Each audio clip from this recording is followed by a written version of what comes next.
Something extraordinary happened inside a quiet Spanish convent in the late 1800s. Something so mysterious, so unsettling, that it changed the spiritual lives of everyone who heard about it. It began with a sound, a simple moan. Soft at first, almost easy to dismiss. But soon it returned night after night, echoing through the dark corridors where silence was supposed to reign. Only one nun could hear it, Sister Maria de la Cruz. She searched the halls, she questioned the other sisters, but no one else heard a thing. For 3 long months, these strange moans followed her like a shadow. Then, on a cold February night, the unseen presence finally spoke, and what it revealed was nothing Sister Maria could have imagined. The voice belonged to another nun, one who had died in that very convent 3 years earlier. Her name was Sister Maria Gabriela, and she was in purgatory. With God's permission, she had returned, not to frighten, but to answer deep questions about the afterlife, about death, judgment, the saints, spiritual battles, and the mercy of God. Every answer was recorded in a diary that still survives today and contains one of the most striking testimonies ever given about the world beyond death. In this video, we're exploring that powerful story, what the soul revealed, what she experienced, and the 15 profound truths she shared about eternity. Number 1. The mystery begins. Our story starts in November of 1873. Sister Maria de la Cruz, a young cloistered nun known for her silence and obedience, suddenly began hearing strange moans echoing in the convent's halls. She asked the other sisters, "Did any of you hear that?" But every time the answer was the same. "No, sister, we heard nothing." For 3 long months, these sounds followed her, in the chapel, in her cell, during prayer, even in the stillness of the night. She thought it was a soul begging for prayers, because the Church teaches that souls in purgatory sometimes seek spiritual help from the living. So she prayed harder. She increased her sacrifices. She offered masses and rosaries. Still, the moans continued. Then, on February 15th, 1874, everything changed. The voice finally spoke, clearly and unmistakably, and it revealed its identity. "I am Sister Maria Gabriela, the one who died 3 years ago. I am in purgatory." Imagine hearing that. A voice from a soul you knew personally. A soul that lived with you. A soul that now suffered purification. Number 2. A rare permission from God. Sister Maria de la Cruz trembled. But she also understood that she wasn't imagining things. Something supernatural and permitted by God was happening. The convent's priest and confessor examined the situation carefully.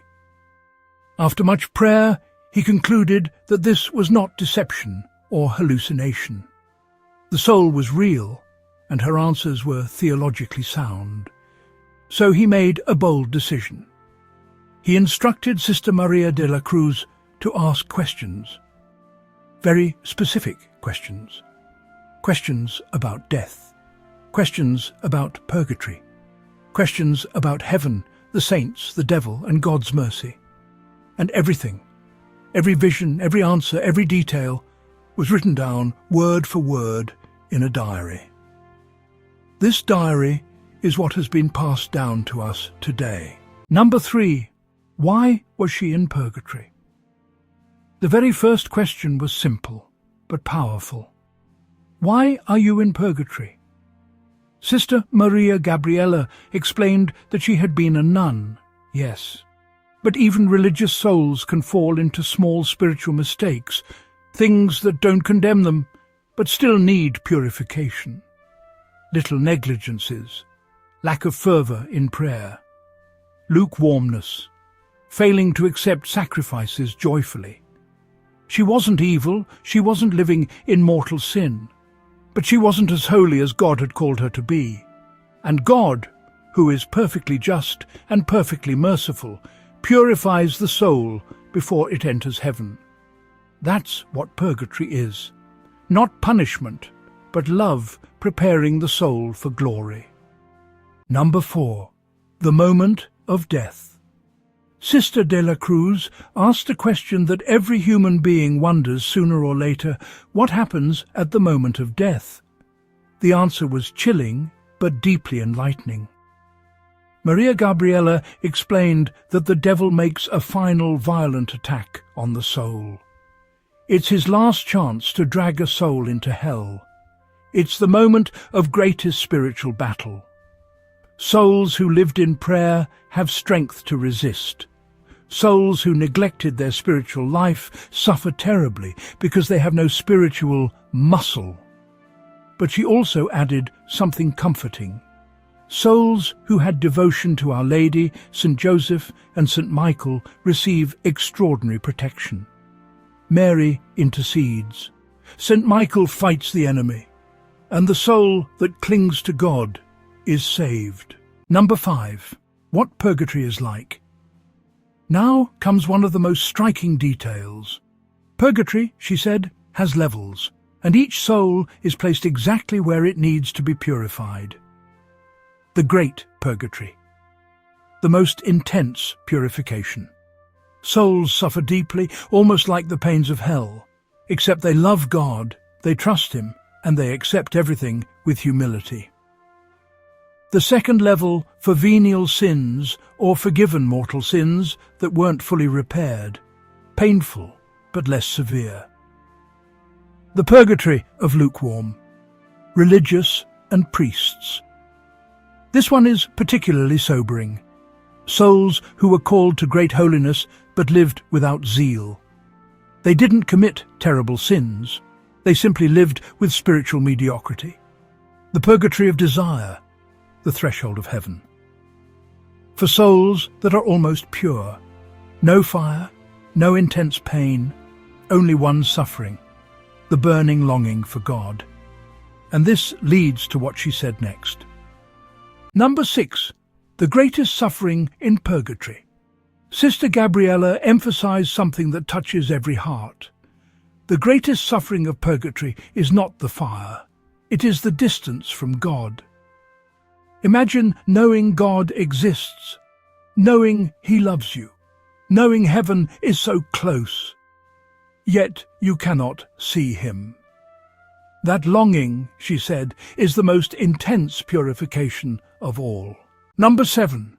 The power of the Mass and the Eucharist. When asked about the Mass, Sister Gabriela's answer was beautifully simple. The Eucharist is a magnet that pulls souls toward God. Every Mass on earth has real power. It reduces a soul's suffering. It shortens years of purification.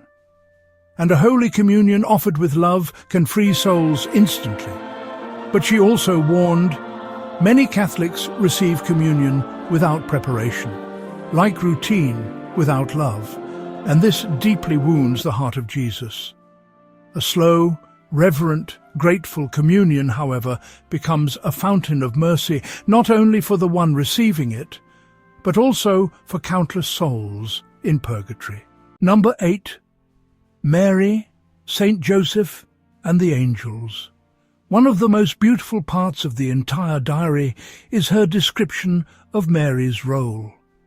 She said the Virgin Mary visits purgatory, especially on her feast days, and when she descends, she brings many souls to heaven with her.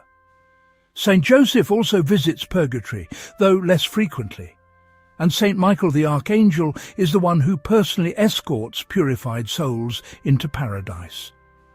Guardian angels also accompany souls, consoling them when God permits. But sometimes the soul must undergo purification alone, not abandoned, but purified by the memory of its faults and the light of God. Number 9. Indulgences and the justice of God. Sister de la Cruz asked about indulgences. Maria Gabriela explained that indulgences truly help souls, but not automatically. Everything depends on God's perfect judgment. He gives each soul exactly what it needs, no more, no less. And this balance of justice and mercy is what prepares the soul to see God face to face. Number 10. Do souls know what happens on earth? Yes, but not everything. Souls in purgatory see only what God allows, and only if it helps them or helps us. They do not follow our daily lives. They do not obsess over every detail. They only know what assists salvation. Number 11. Her greatest regret. Sister de la Cruz then asked one of the most human, most relatable questions. What do you most regret from your life on earth? Maria Gabriela answered with the sentence we should all engrave in our hearts. Remain united to Jesus in everything. Jesus wants us to talk to him as a friend, not just in formal prayers, but in the small moments, in decisions, in doubts, in joys, in sadness. Constant friendship with Jesus, she said, and love for the Eucharist. This is the path to avoid purgatory and enter heaven sooner. Number 12. What about Protestants? Her answer was both merciful and honest. Some Protestants are saved, she said, because God's mercy is great. But because they lived without the Mass, without confession, without the sacraments, their purgatory is usually long and painful. Sacramental grace matters, in this life and the next. Number 13. Her final message. After years of these conversations, Sister Gabriela told Sister de la Cruz that her purification was finally ending. She thanked her. She thanked the community. She thanked the prayers and the masses offered for her soul. And soon after, the moans ceased. She had entered heaven. What this story teaches us. Purgatory is real. It's not superstition, not medieval exaggeration. It's the mercy of God preparing us for perfect love. Prayers for the dead matter. A single rosary or Mass offered for a soul can shorten years of suffering. Our daily choices affect eternity, lukewarmness, spiritual laziness, careless communions. They will be purified sooner or later. Jesus wants friendship, not distance. He waits for us to speak to him, love him, and stay united to him. If this story touched your heart or made you reflect on eternity, then don't leave without offering a prayer today for the souls in purgatory, especially the ones who have no one to pray for them. And if you want more videos that deepen your Catholic faith and open your eyes to the mysteries of heaven, hit subscribe, turn on the notification bell, and share this video with someone who needs hope. Because nothing done for God is ever lost, not in this life and not in eternity.